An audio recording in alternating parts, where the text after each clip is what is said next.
lead heads. Welcome back to Talking Lead, and we made it to episode 120. I'd like to give a big special thanks to Hank Strange for the past 3 shows, helping me out with the show. He did an excellent job, and you guys seem to enjoy Hank, so we'll definitely have Hank back on again sometime soon.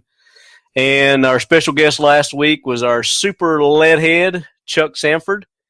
Really appreciate him taking the time and being on and everything that he does to push and promote the show.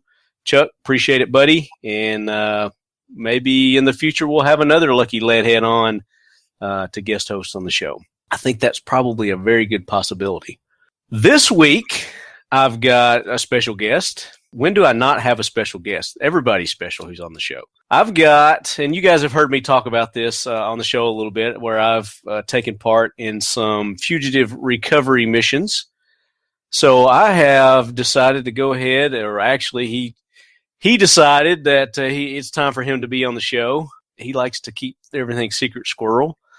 I got my good buddy Mark with Wanted Tennessee Bounty LLC, Fugitive Recovery Services. Mark, how's it going, bud? Doing good, buddy. How you doing? Doing wunderbar. Very wunderbar. Except for all this snot and crap that's still in my head. I'm on the tail end of a head cold, and all the nasty yellow loogies are breaking loose. So that's a good sign, I guess. It's all getting out of my system. That's a good sign, yep.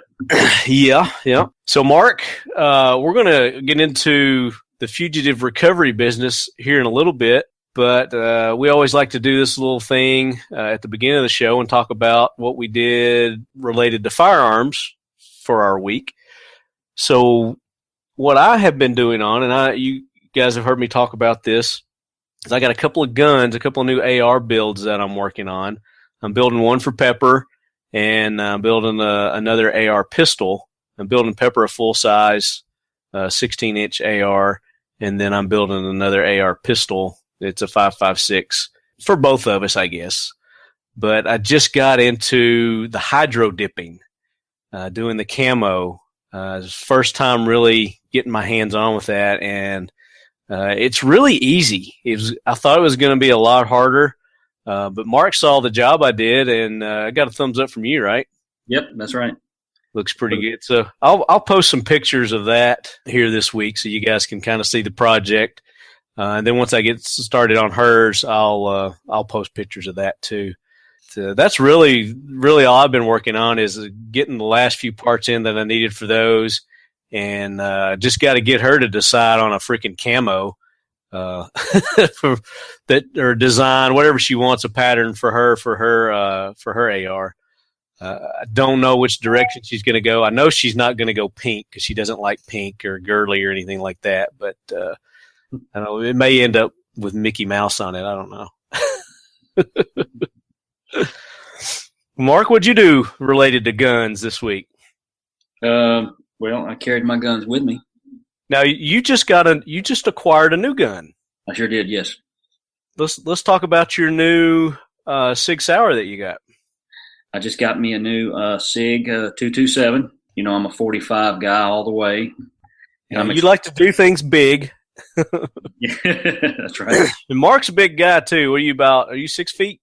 About 6 foot. Yeah. 6 foot, probably. And this isn't insulting because he's all mass. I mean, you're a good 250, right? No, not quite. Okay. Thanks. I'm about 235. So you dropped some weight. Okay. Yep. So you're slimming down. Yep. But it's solid. You know, he's a big, massive dude.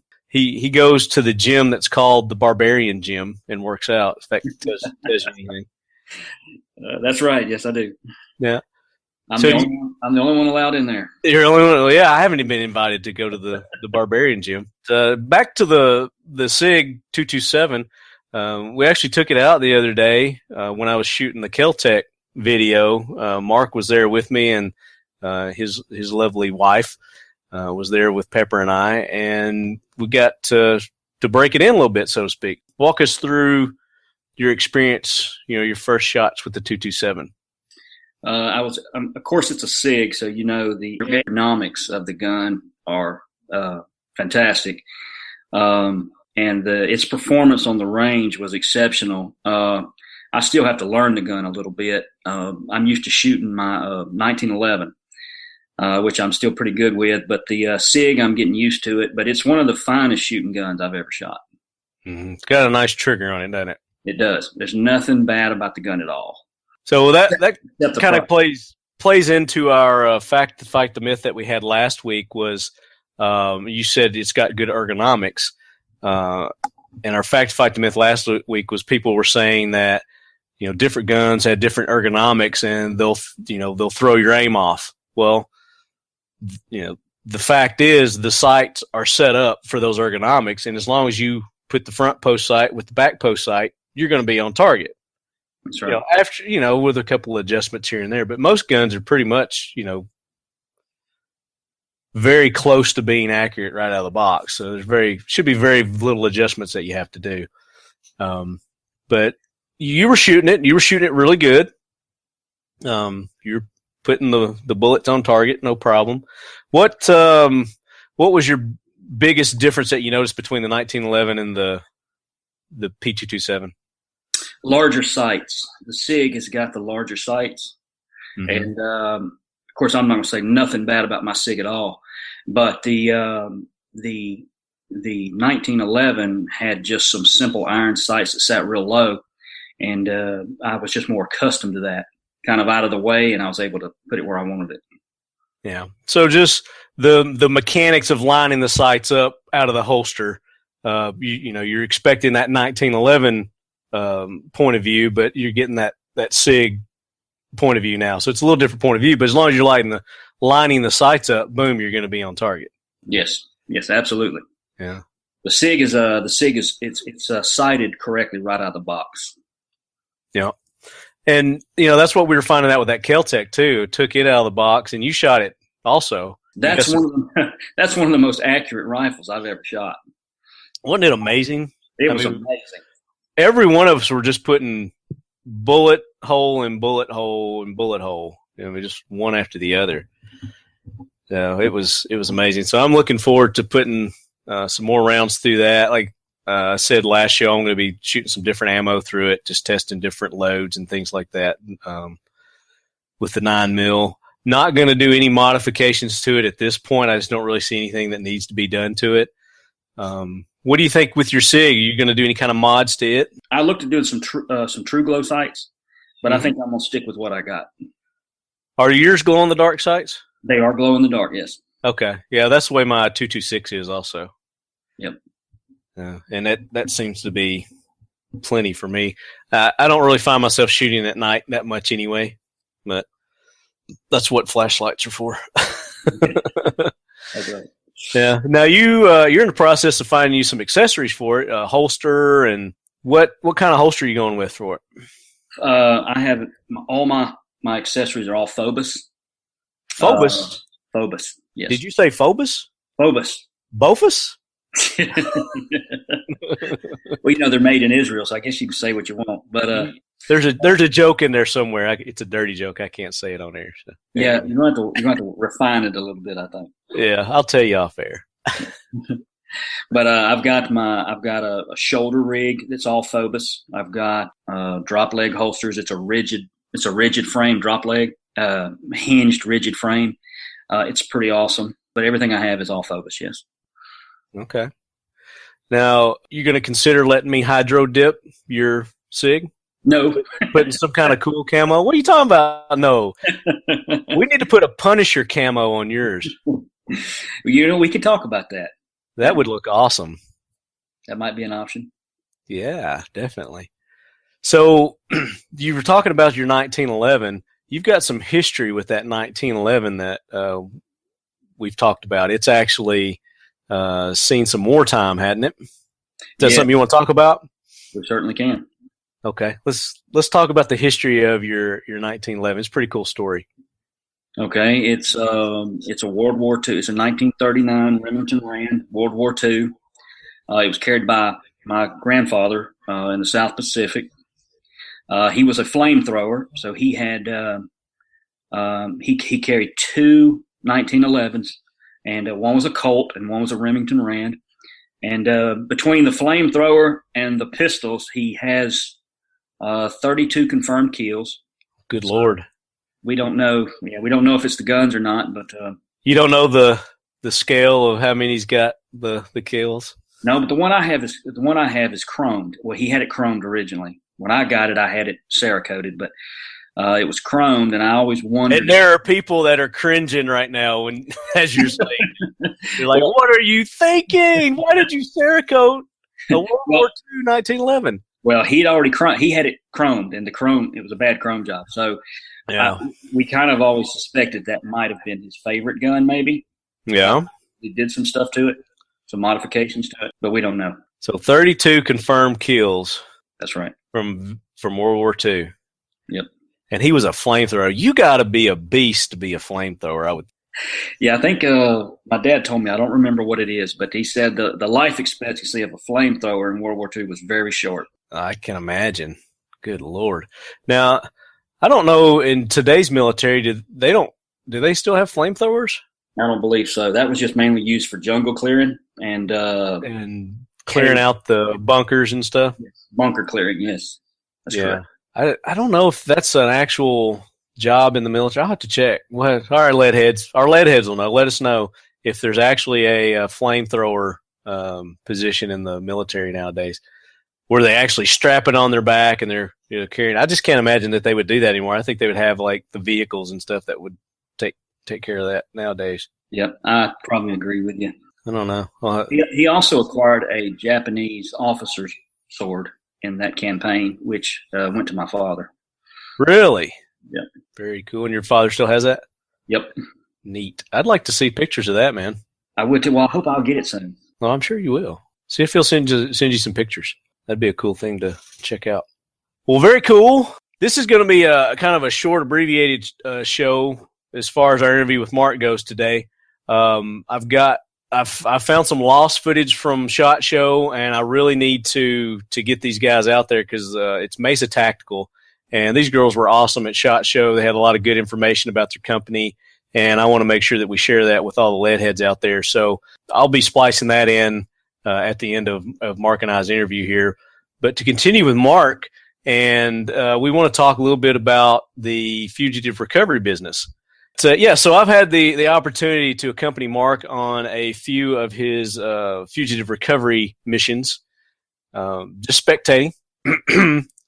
But tell us about the fugitive recovery business. How did you get involved with it? I got involved with it because I opened I wanted to do something for my daughter. She didn't want to go to college, and so I opened up a bail bonds business for her to run. And she subsequently lost interest in it. being that all business, regardless of what it is nothing but risk management. I knew I evaluated the risks of the bail bond business, and I put some systems in place to minimize my risks, which of course is bail jumpers. Yeah. So that's really your only risk, right? Is people? Yes, really. Skipping on their bail, yeah. That's right. And so I built some systems and put some stuff in place that ended up being better than most. And we went from being a bail bond company to strictly a fugitive recovery business. Yeah. So all these other bail bonds were seeing the success of your recovery rate, and they were calling on you to help them out on their skips. That's right, as far away as Arizona and Colorado. Yeah. Well, also up in Connecticut. Yeah. Right, Connecticut. I went with you on one you picked up in the eastern tip of Tennessee. That's right. That was miserable, dude. I hated because we had to wait on the guys to come from Connecticut to pick this guy because we weren't going to cross the state border. Yeah, we're going to be careful about crossing state lines. Yeah, and it's different states have different laws, just like everything. And in regards to bounty hunting, fugitive recovery, it's the same. So you got to know the laws and rules and regulations for each state, each country. Yeah, we talked about going after a couple of big ones out of country. That's right. We're evaluating that one that fled to France. That's yeah. right. He's on the FBI's top 10 list too. That dude is. But so you say you've got systems, and I know you don't want to give any of your secrets away, but can you just kind of talk broadly about the process? It's like, okay, so you get a file on one of the skips. What's the process? What do you do? How do you go about tracking these people down? Well, like you said, we get a file. Basically, it's an application. Is all it is, a one-page application, and we begin to build a case file on that individual and their associates, because a lot of times it's when the principal becomes hard to find. You can always find his associates. Principal being the skipper, the defendant, the bail skipper, yes, bail jumper, the convict. Well, in this case, sometimes he's not a convict yet. Okay, all right. They're fugitives. They're fugitives from the law. And let's back up a little bit. So, what causes somebody to have a bounty hunter come after them? Talk about that. What that? At some point, they've been arrested on some charges. It could be anything from domestic assault to homicide, and they are put in jail. And then the judge or magistrate appoints a bond for them. A bail bondsman comes on the scene, and he becomes the surety for that defendant. Then the defendant is he's still under the dominion of the surety, but he is then released back into the public until his court date. And at that point, he's determined whether he's guilty or innocent. And at that point, he would be considered a convict, I would say, because they have a conviction. But at this point, he is innocent until proven guilty, and him and the victim are guaranteed a day in court. Now, it's when he misses that day in court that at that point, the surety or the bondsman becomes liable for him and has to either pay the full bond amount or surrender the defendant. And at that point, if the bail bondsman cannot find the defendant, they will hire somebody like me that really knows how to find somebody, and we go get them. And you've got a 100% capture rate right now. So far, so good. All right. So what happens is basically these guys miss their court date. The bondsmen are on the line for the money for the full bond, whether it's $2,000 or $2 million. That's right. Yeah. And what people typically it's 10% is what they have to do to get bonded out of jail. Is that right? That is correct. Yes, 10%. So the guilty person, the fugitive, what do we call them before they're fugitives? Defendant. The defendant. Okay, the defendant has to come up with the 10% to get out of jail, or they have to have somebody co-sign for them. That's right. And typically, if it's a high enough bond, you get a co-signer anyway, because you want someone within their sphere of influence who is responsible for that person in case they don't show back up. Right. So that's someone you can contact or lean on to get the information and the location you need, or your money, That co-signer is liable for that money also. So if the bondsman is out the full amount of the bond, then they're going to go after that co-signer. Is that right? That is correct, yes. Then the co-signer becomes liable for the full bond. Right. And so it behooves the co-signer to, if this person jumps or skips or goes in hiding, to help you, assist you find this person, because they're going to be financially responsible at that point. That is correct. And the courts typically uphold the bond agreement almost unilaterally. So if it has to go to court, somebody's going to be paying the bondsman back. And the court typically upholds that bail contract, and so that co-principal will be paying the bondsman back. So once the bond company brings you in, what's your first step? Once you get that file, what's your first step? Yeah, okay. We start building a case file based on that person and their associates, their accomplices, and their habits and their hangouts and such as that. Obviously, I mean, probably the first step you're going to do is you're going to call, or I would think at this point, probably the bonds company has called the co-signer before they get you involved, because they're going to have to pay you. So I would think before they have to dish out any more money, they've probably exhausted all their resources at this point. They've probably called the cosigner. They've called family members to try to locate this person, but still to no avail. So then they contacted you.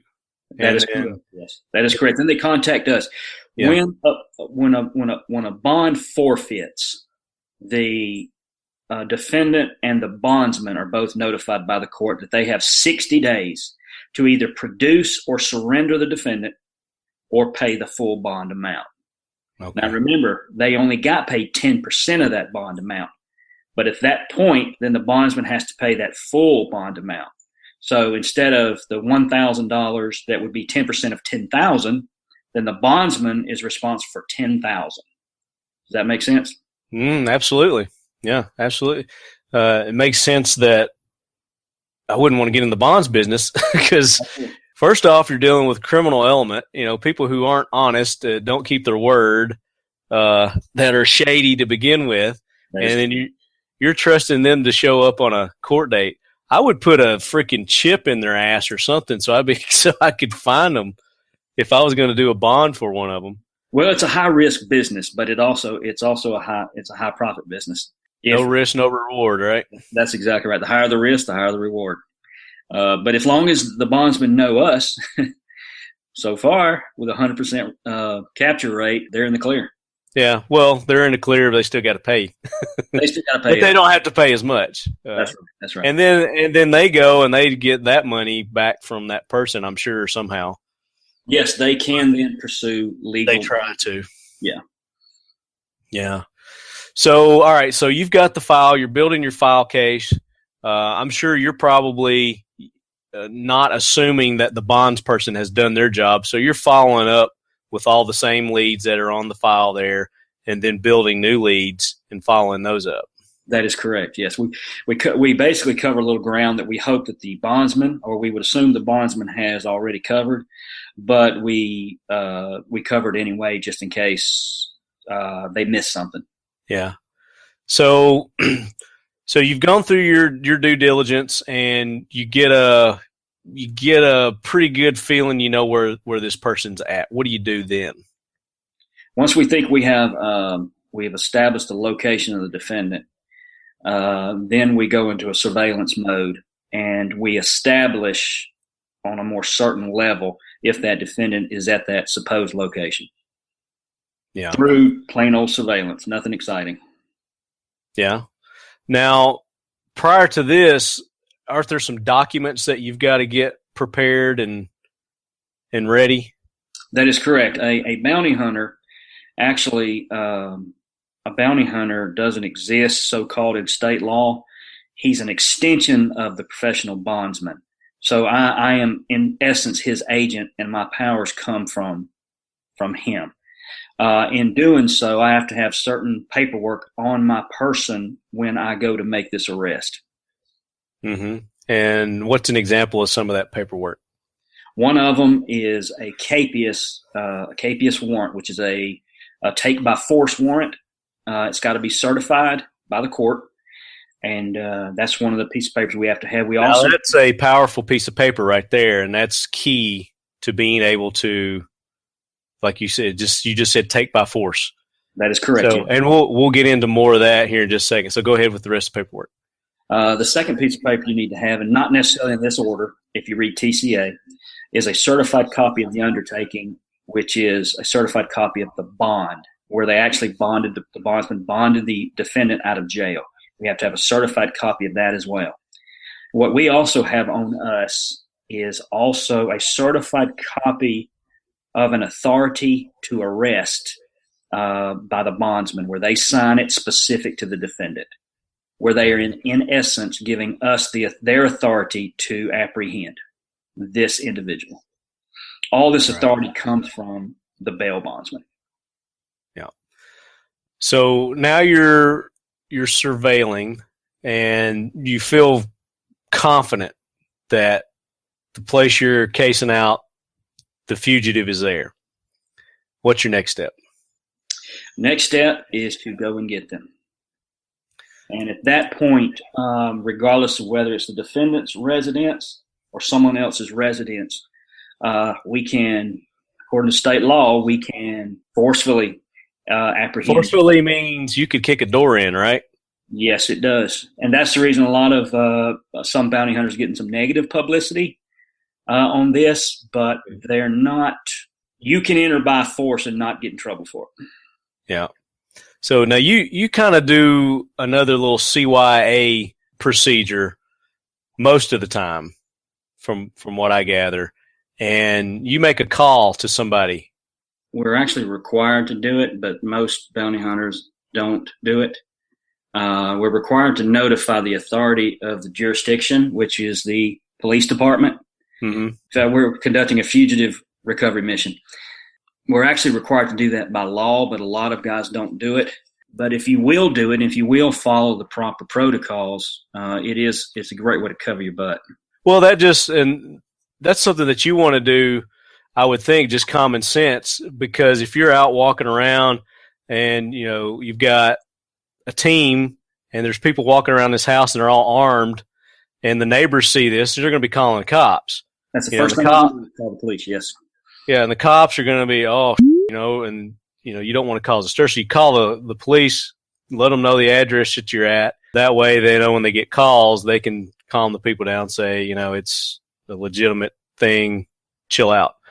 Now, there's another thing that you can do also involving the police that's kind of a CYA kind of thing too, right? You can actually call what they called zone officer. Zone officer, yes, that's right. Yeah, so you could call go ahead. Dispatch is supposed to notify the zone officer that we are conducting an operation in his zone. He's supposed to be aware of it. Mm-hmm. And then you could request that he come out and yes, just be there in case it gets out of hand or something. That is correct, and that's actually, we used to ask them to send a zone officer. We don't do that anymore, but according to TCA 4011-134, they are required to assist us if we call. Sometimes when it comes to breaching a house, it is nice to have the police already there. Yeah. Because when you do force yourself into someone's home, it is a precarious situation. And with the police there, it kind of adds some legitimacy to what we're doing. Yeah. Well, it also, as long as you're above board and you're doing things the proper way, it adds another level of security for you, so they can't, they're a witness. The police officer's there. I guess it could work for you or against you. I don't know. But again, as long as you're doing things the proper way, if it's a female or if it's a dude, either way, and they just, they say he beat me or he did this or he did that, you've got an actual police officer there that could bear witness to maybe help if you got sued or something, I guess. I don't know. That is correct, yes. You've been there. There's also something a lot of people don't realize is how much authority we do have. You have been there yourself on a couple. Just witnessing. Just witnessing. A couple as media. That's right. And you yourself have heard the police officers tell the defendant or the occupants of the home that the agent here, the bonding agent or the bounty hunter, has more authority to enter and take than he does. Mm-hmm. And that is actually a correct interpretation, and a lot of people don't realize that. Now, they won't assist or do anything like that, but they will be there just, as kind of backup or if things get out of hand. But they're not actually assisting in the apprehension of the fugitives. That is correct. Just so people are clear about that. But it is a nice CYA kind of thing. I like to use the word legitimize. It legitimizes our occupation, so to say. Well, and I've noticed that too, is on a couple of them that we've been on, these people would not cooperate whatsoever. And even though you had the right to forcibly go in and take these people, cooler heads prevailed, and you waited for the zone officer to show up. And once the zone officer got there, then the people, saw that this was really legitimate. You can show them your ID and everything, and they still don't believe, who you are or what you're there for, which is understandable.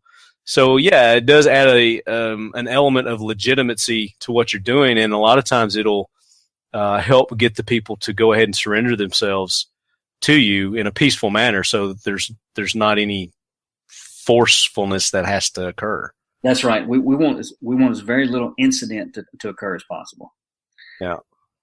We just want to apprehend and get out and get out. So that brings us to our a fact to fight the myth segment for this week. SDI is proud to present the Talking Lead Fact to Fight the Myth. Mark, tell us what our fact to fight the myth is. The myth is that most defendants are fugitives. We're going to call them fugitives on this show, baby. All right. The myth fugitives. is the myth. No, I'll just keep going with that. No, you don't have to restate it. The myth is that the fugitive or the defendant is unruly and they want to fight us, and it's an altogether just a destructive ordeal. Yeah, there's a drawdown. You got a shootout. That everybody's resisting the apprehension. That's exactly right. Yeah, that's the myth. Yeah. So there's violence that takes place, and there's fights. There's gun fights, knife fights. That's the myth. When in actuality, most people just throw their hands up and say, "I'm actually glad you got me. I'm tired of running. I'm tired of looking over my shoulder. I'm ready to get this done. I want to deal with it. Face it." Yeah. And most of them are pretty decent people. Yeah. So, and the ones that I've witnessed, that's what every one of them have done is once you've got them, there's none except for one. There was one guy that tried to run, but he got dealt with. But most of them are just like, you're like, hey, you call their name out because you're catching them off guard a lot of the times too. They'll be like, you'll get them as they're coming out of work, or you'll get them as they're coming out of a convenience store or their favorite bar or whatever.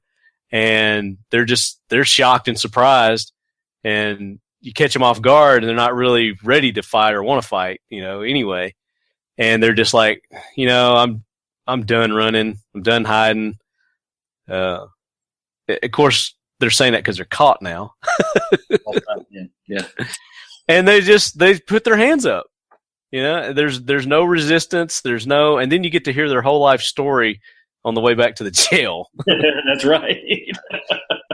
That's right. Hear how life has dealt them a shitty hand, and they're just victims of all this and blah blah blah. And you've heard us. We've talked to some of these people. We talked to them back. Hey, you're here because of your choices. You had your option to go to court, show up to court, and Well, on this most recent one that you did, you gave this individual numerous opportunities to peacefully surrender without incident, without having to, embarrass her or cause a scene, because she didn't think we knew where she was. And she was just kind of like, daring us to come get her, And we're like, look, we know where you're at. We'll come get you, but we're giving you an opportunity to get your affairs in order. Make arrangements for your car, make arrangements for this. We'll come get you at such and such time at such and such place. And she wouldn't do it. You're like, hey, I don't want to cause a scene at your work. I don't want you to have to lose your job, anything like that. But it turned out that you had to go and you had to get her at her place of work. When she came out on break, she didn't go back to work. She never came back. Yeah. So they were expecting her back, on shift there, and she never showed up. Yep. That's right. Yep. Her next stop was the popo. Right. We gave her plenty of opportunities. Yeah. And something we also do is we also try to treat these people with a little bit of respect, Yeah. And that's just like, and that's the key. You don't have to be a douchebag about it. I've seen that the calmer you are with them, the calmer they are. That's right. They start off all hot-headed, and they think that you're going to be a douchebag, but you talk to them calm, you explain the situation to them, and that kind of calms them, and it makes things go a lot smoother. That's right.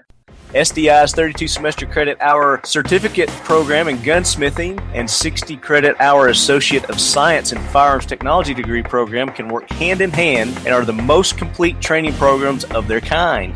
SDI strives to give you the best quantity and quality of professional gunsmithing information and tools. These programs are perfect for students interested in careers in the firearms industry or for those who are interested in owning their own gunsmithing business. Our programs are delivered via distance learning, which allows our students to maintain full-time jobs, families, military service, and more while working towards their degree or certificate. The Sonoran Desert Institute mission is adding value to our students' lives by providing innovative, relevant, and applicable workplace-driven education through distance-delivered instructions. Visit them at sdi.edu.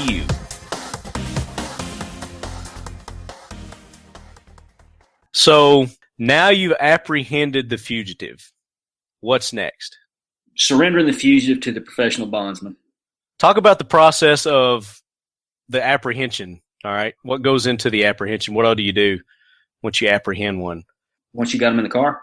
Yeah. I mean, do you got to read them their rights? Do you gotta, can you cuff them? You can cuff them, put them in the car. I show them a certified copy of the bond or the undertaking, and to legitimize their arrest. And of course, they recognize it. Put them in the front seat, and we carry them to the bondsman. We surrender them to the bondsman. Yeah. So we're agents of the bondsman. We're surrendering them to the bondsman. Yeah.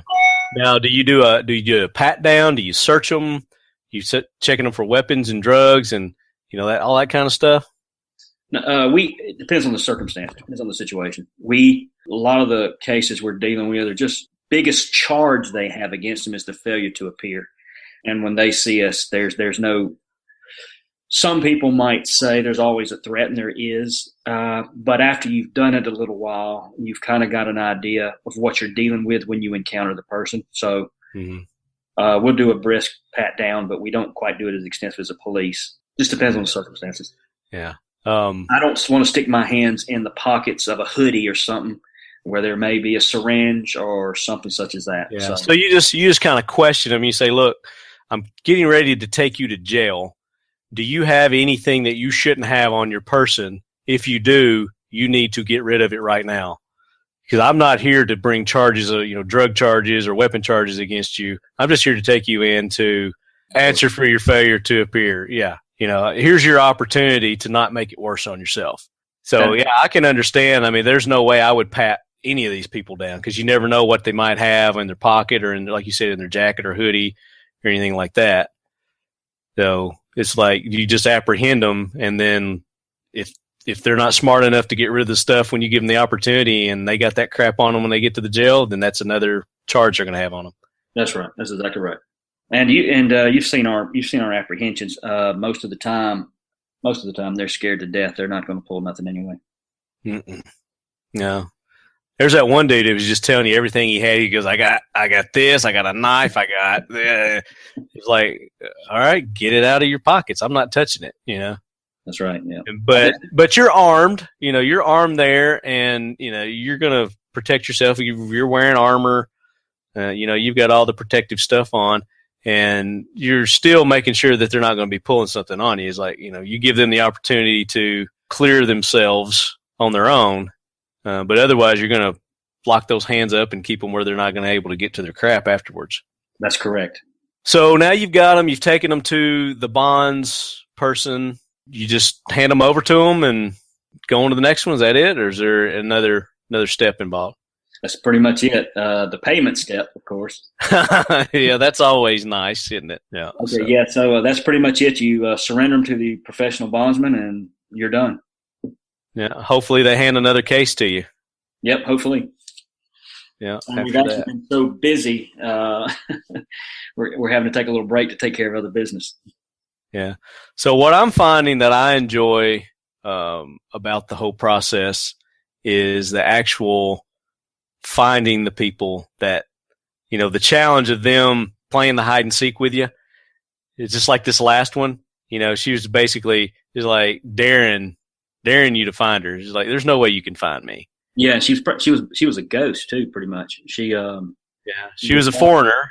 She was with people within this community, this sub community, were hiding her.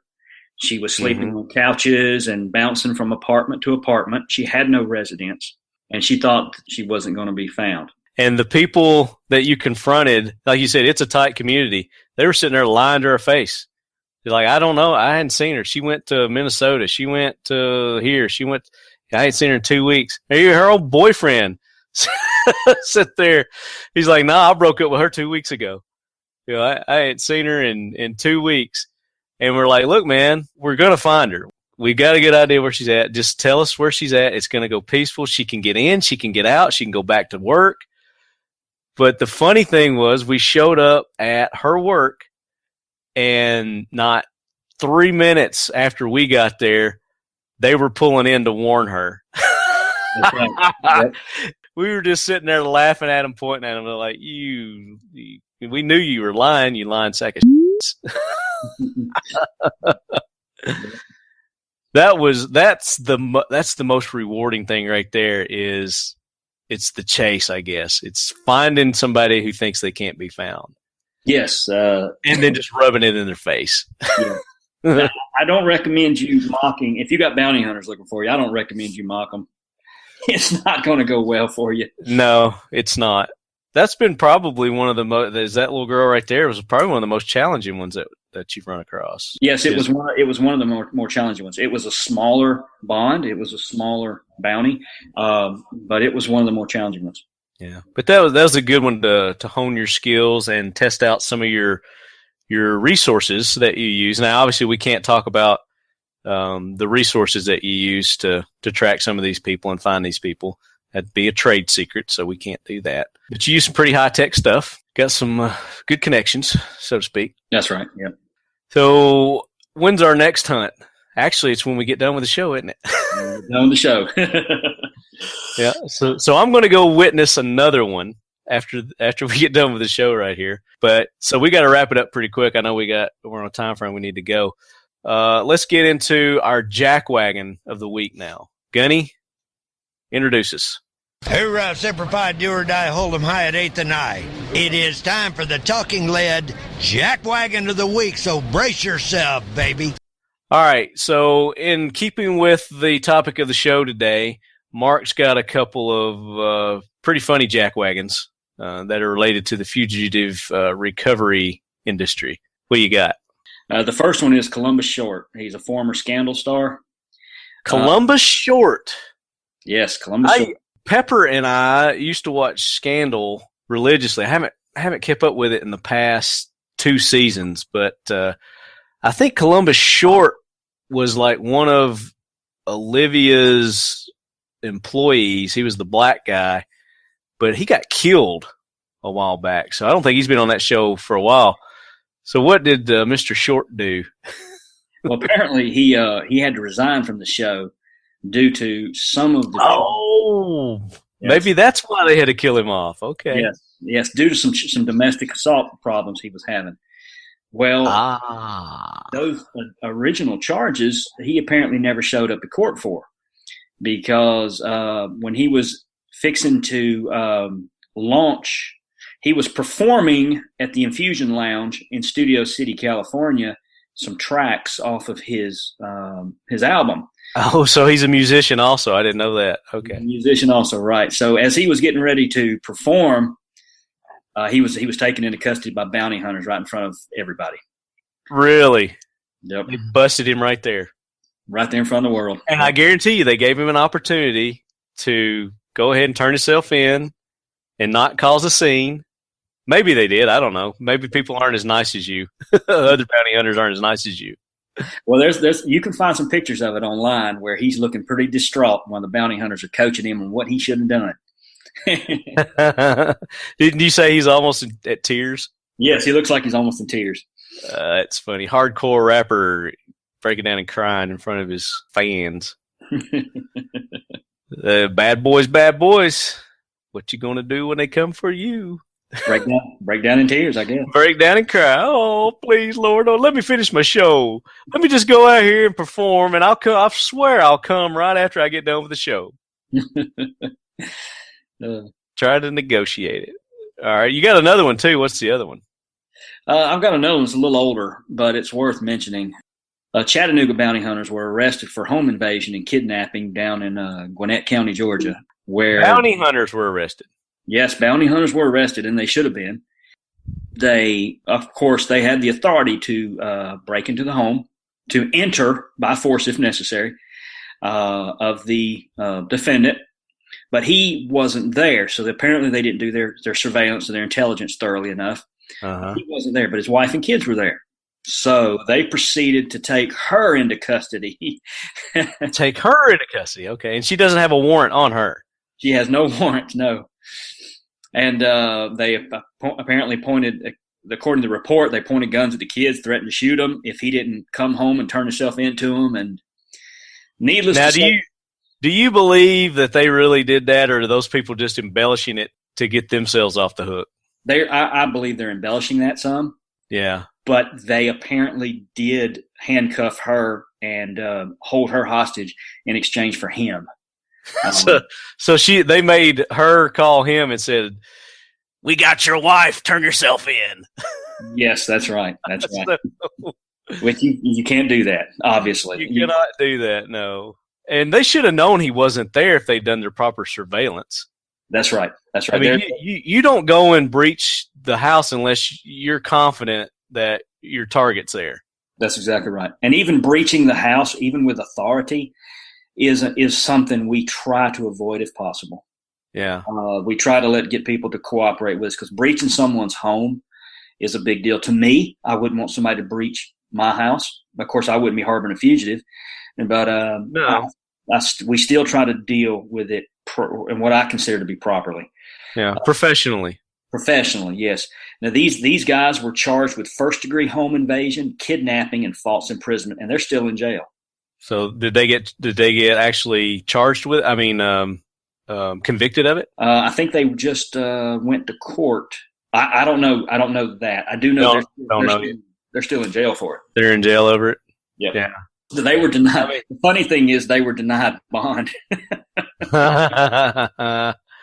I bet the judge set it so high, though, probably, too. Oh, no, they were denied. It wasn't set high. Oh, it was just denied. Yeah.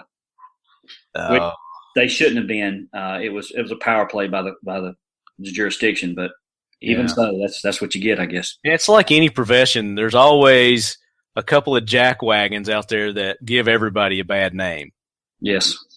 You know, and these are prime examples of two jackwagons that are bad apples and giving everybody a bad name, because you don't operate like that. And I know there's other ones. Most of the bounty hunters don't operate that way. No. You know. So welcome to the Jackwagon train, Columbus Short, former actor on Scandal, that Kerry Washington show, and you two Jackwagons from Chattanooga. Welcome to the Jackwagon train. Yep. Enjoy. All right. Cool, Mark. I enjoyed having you on today. Appreciate you taking the time and being on. We didn't get around to asking you our typical questions for our first-time guests, but we're going to have you back on, and we'll do it when we have you back on next time. But I do want to ask you this one. If you could spend the day at the range with anyone, whether they're fictional, they're still alive, they're dead, you know, whatever it may be, who would you choose to spend the day at the range with? The first thought that popped in my head was my granddad. Yeah, I kind of thought that. I kind of figured that's what it would be. Shooting with his 1911s. Yeah, and his flamethrower. His flamethrower. That might upset some of the other folks on the range, but hey, screw them. This is our question. This is talking lead. You know, you can do anything, shoot anything at this range that you want to, have anybody on the range that you want to. I think I'd like to spend the day with your granddad too. I bet he would have had some awesome stories. Yes. That would be cool. All right, buddy. We're going to roll into our MESA tactical interview from SHOT Show now. Stand by. All right, so we're back to the Artificial Shoulder Pocket Talking Lead 2015 SHOT Show coverage, and we have some lovely ladies in studio with us from the MESA Tactical booth. We have Zulie and Lucy, correct? Yes, that is correct. Man, I got that right. I was so afraid I was going to screw that up. Good one. You know how to read well. Well, you know, that's what the name tags are for, right? Yeah, exactly. Yeah. All right, do me one favor. On that one, you have to be directional with it, just like she is. All right. Oh, perfect, yeah. So I can hear it now. Can you hear me now? Perfect. Awesome. Yeah. So I'm going to take these off now Okay. because it sounds weird. Yeah. So MESA Tactical. You guys are into shotguns, right? You do Oh, yes. a lot of cool shotgun accessories. You've been around for a while. Yes, Tactical Shotgun Accessories. The company started in 2003, so we've Okay. been in business for 11 years now. We are based in Costa Mesa, and we design and manufacture, tactical shotgun accessories. This year, we're expanding to the rifle platform. So Yeah, we talked about it when I was down at the booth that Yeah. you guys are getting into the starting off with the FN. Is that what it was? Yeah. The yes, SCAR. the FN SCAR. Yes, that's correct. We designed a ferro stock adapter. It's an aluminum cast adapter that allows you to mount any AR-15 style stock onto the FN SCAR system.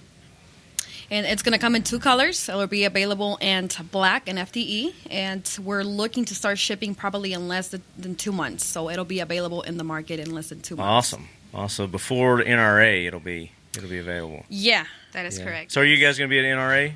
We actually we are in the waiting list. Oh, Currently, really? they are sold out in the exhibit space. Yes. Oh. So last year we were also on the waiting list, but they called us about a month before the show started. So we ended up making it. We ended up exhibiting there. So. Yeah, I saw you. Yeah, I was at that one last year in Yeah. Indy. Yes. Was Yeah. it Indy? Yeah. It That's was right. Indy, right? Yeah. Indianapolis. That's Okay, correct. let me think. Yeah. You're right. You're right. Yeah, it was Indy. But this year it's in our backyard, Nashville. Oh yeah. Yeah, that's our hometown. Oh, very nice. Yeah. Okay, great. So we're very excited about that. But we are in Las Vegas right now. yes. Which yeah. Nashville Are you having doesn't- fun? We're having a blast. All Yeah, right. I mean, there's a lot of work behind it, but there's a lot of fun here in Vegas too. What about you guys? What are you doing to blow off steam after the show? There's a lot of parties going on. I know that. Oh yeah, definitely. Well, Yeah. the alcohol. Just Can never go wrong with that. Yeah, catch some dinner and maybe have a few drinks and just kind of relax and do it Yeah. all over again tomorrow. Yeah. So are you guys hitting the tables at all? You have any luck on the slot machines or anything? We're really good girls. We don't Oh, that's like not bad. to gamble. Haven't you heard what happens in Vegas stays in Vegas? Yeah, my money will stay there too. Stay in your pocket, right? Yeah. Yeah, they're good about taking it. Yeah, exactly. definitely. Yeah.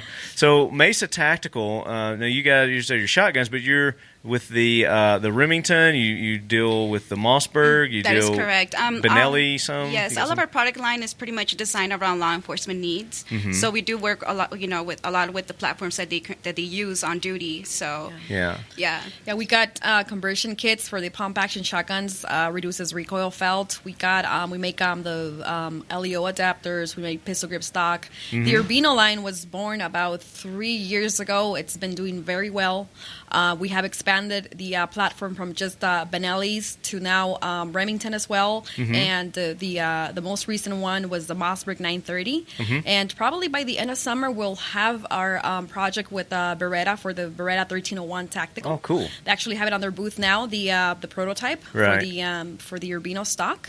So we've been working along with Remington as well as Beretta in these projects. So Yeah. it's going to put our name out there, more branding, more exposure. So we're Now looking that forward system. to Let's talk a 2015. little more about the compression system. Is that what you call it? Yes, the recoil. The socket. recoil system. Yeah. So Zulie was showing me that yesterday, and I've not had a lot of hands on with your products, but it seemed to me like that is like just perfect for what you need on a 12 gauge shotgun because it's like a shock absorbing. It does. System.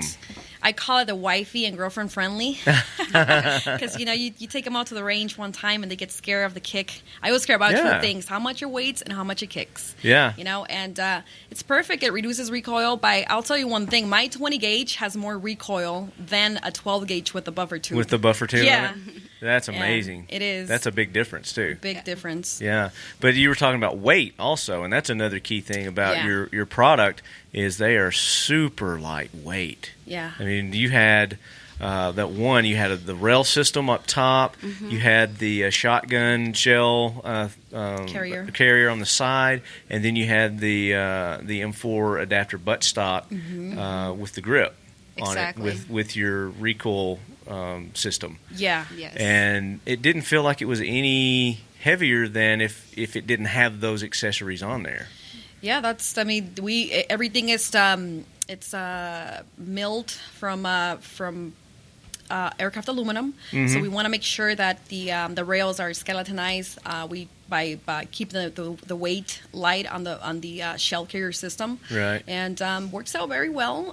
That's actually it was our kind of like our introduction into the accessory line. How we started. We started with the shell carriers, and then we started doing the adapters, and then from there the product line just branched off into other accessories. But those were the initial ones. Right.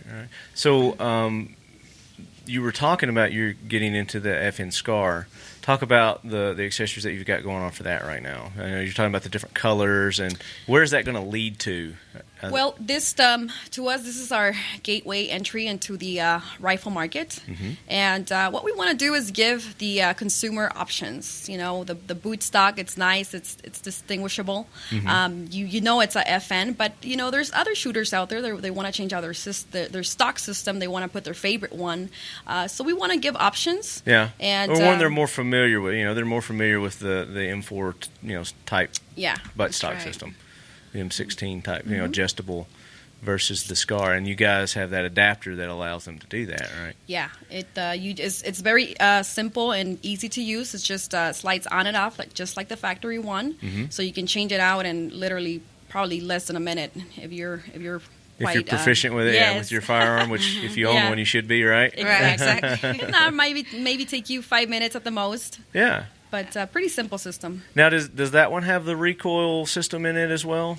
It is, it is optional. If you want to have it there, it is compatible as well. Okay, so that's cool. So you could throw that in on your FN SCAR, and you could get some recoil mitigation there. Yeah, that is correct. Yeah, that's cool. So I guess you guys, you say it's kind of your entry into the rifle. Are you looking at getting into AR-15 accessories as well? We are. We have a whole list, a whole menu of different things that we want to do. So we just need to narrow it down to what's practical and usable and what's going to sell. I mean, you guys are a business. Let's not kid around. You got to make money. Exactly. So you're going to see what's the hottest thing and come out for like Picatinny rail accessories. Are you guys going to get into sights or scopes or anything like that? Is that not scopes? We'll probably do some handguards and forends and probably some grips. Yeah. There's a lot of ideas. We just need maybe the like the rings, the scope rings and things like that. Yeah. Possibly. It's endless opportunities. Oh, absolutely. So, well, we'll see what we can play with and bring something better to the market. It's it's overflooded with different options, but it's hard to break in and think about what can we make better, Yeah, because there's so many companies out there that are doing, this, that, and the other accessory for the AR platform that, it's kind of flooded, Yeah. So if you come up with a new innovative idea for something, then you're going to do well. Yeah, no doubt about it. We won't tell the secret stuff that we're working on right now. But it's cool that you guys are doing the shotgun because there's not as many people in that accessory market. Exactly. I'm not saying it's not competitive, but it's not as competitive. Yeah, it's a small niche. And you do that, and you do it well. Yeah. You guys have a very good reputation with your shotgun accessories. Thank you. Yeah. So tell us a little bit about after SHOT Show where you might be. You got any more shows coming up? Any more events? Well, we're hoping to get into the NRA show this year, hopefully. We're actually looking at the NTOA. I'm not sure if you're familiar with that one, but tell our listeners what that is. Actually, it's more of a conference. Okay, it's more of a conference show, and where is that going to be? Do you know? That's going to be over in I don't know if it's Florida or something like that. Yeah, it'll be somewhere warm though, right? Yeah. That's usually where they have those conferences, somewhere warm and toasty to get people to come to them. Hopefully it'll be warm. And will that be in between here and NRA, that show? Yes. Okay. Yeah, it's like in August, the end of August, beginning of September. After NRA, I think. Yeah. Okay. When is NRA? I don't remember. April. Yeah, so it'll be after that in August. Tia jumping in. I'm sorry, Pepper jumping in over there to help us out. Thanks, Pepper. So tell our listeners how they can get in touch with you guys if they want to get your products. So you do them direct, or do you have distributors? We do both. Because I've been to your website, and I know you got some stuff on your website. Yeah.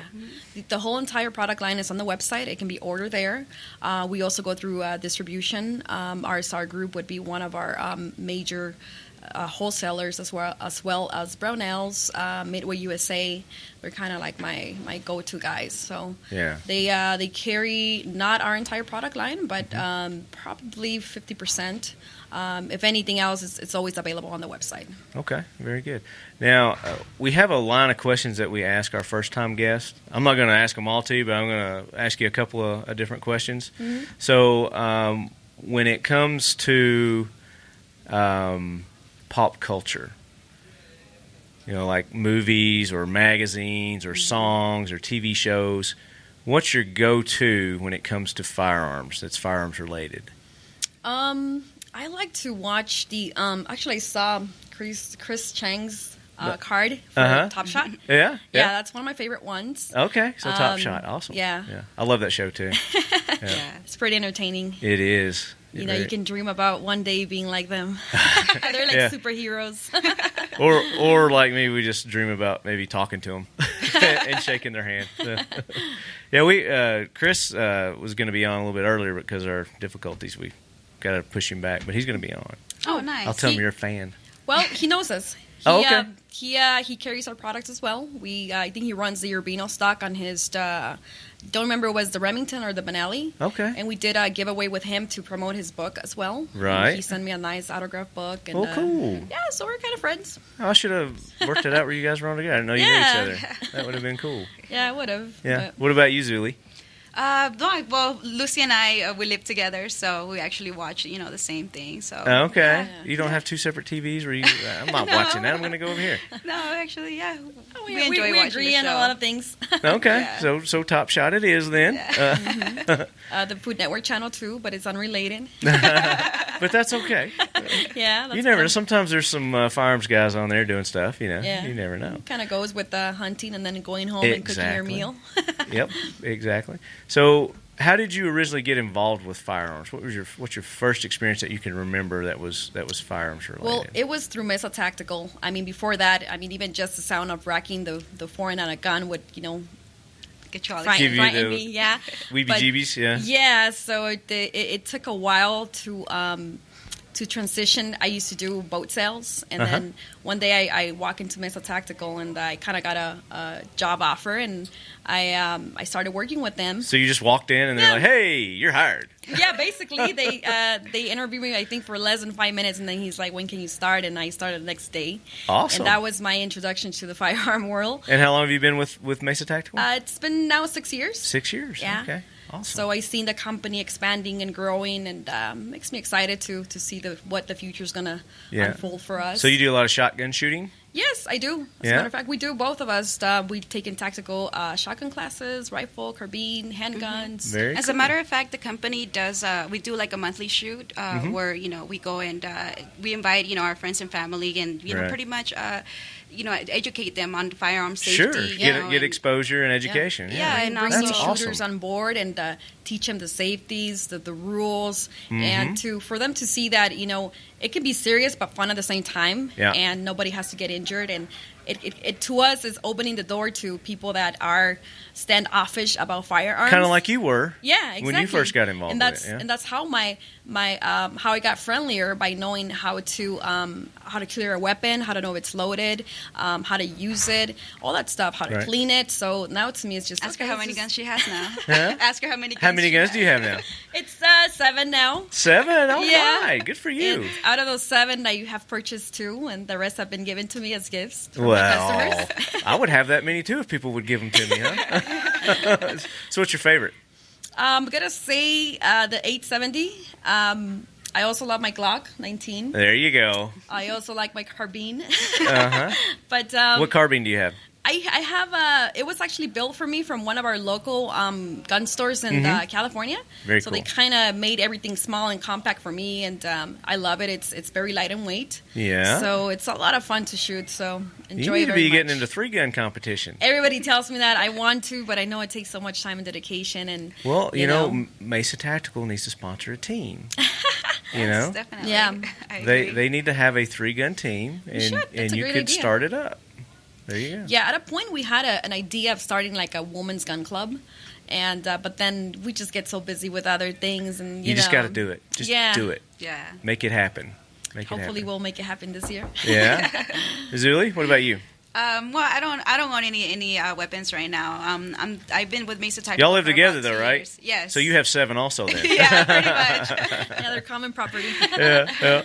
Yeah, I've been with Mesa Tactical for 2 years now, and that's how I also got introduced into the firearms, And so right now I'm just, doing more practicing before I decide of actually owning one, because Are you finding the desire as you go along more stronger? Oh, yes, and especially to get trying out different platforms, as well. Like, and you guys are in California, right? We're the in commie Costa state, Mesa, California. California. Yeah. Well, but soon. Well, that's great. You've got 7 firearms. Yeah. Keep bucking the system down there, girl. Yeah. They offer them to me. Hey, do you want this? Yeah, sure. Why not? So free? Yeah. Just got one of the locals gun stores too. They gun shops. I mean, they Cerakote coated my shotgun, so now it's cherry red, which I'm very proud of. You need to send me some pictures of that, and I'll post them on our Facebook page. Oh yeah, awesome for sure. That'd be cool. Yeah, it looks really nice actually. It looks pretty cool. Yeah. So your website is www.mesatactical.com. You will go once you go to the website, you'll see like our latest new products, latest news. We have a blog going on. We have the catalog. So who does your blog? Actually, well, sometimes we get writers from other magazines or that they're doing product reviews and things like that. Exactly. And you get them to post on there. Yes, that's cool. Yeah, so. Yeah. But currently we're in Costa Mesa, California. We're going to be relocating to Nevada pretty soon, actually. Oh yeah. So we can feel like we really live in America. There you go. Well, just come on to Tennessee. Just come a little bit further east, and I don't know. Hey, there's no income tax there. Yeah. No state income tax. Oh, the same as in Nevada. No, just come on to Tennessee. It's not as dry in Tennessee either. Well, the thing I like about Nevada is just that it's so close to back to home to California. Well, that's true. That's true. And it's like the whole state is a range. Yeah. Yeah. It's like you can go anywhere, and they let you pull off on the side of the road at certain 1,000 feet away government-owned land. Yeah. You can just go out there and shoot.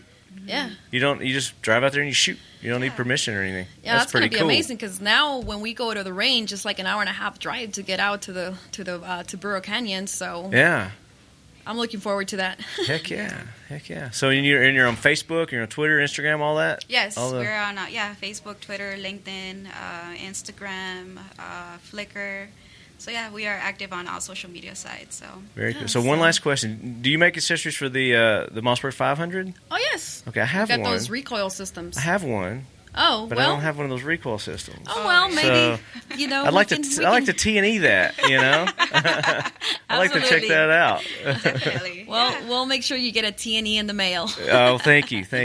Lucy, Zulie, thank you so much for being on the show. Thank you, Marty. Us. Guys, make sure you check them out. Mesa Tactical.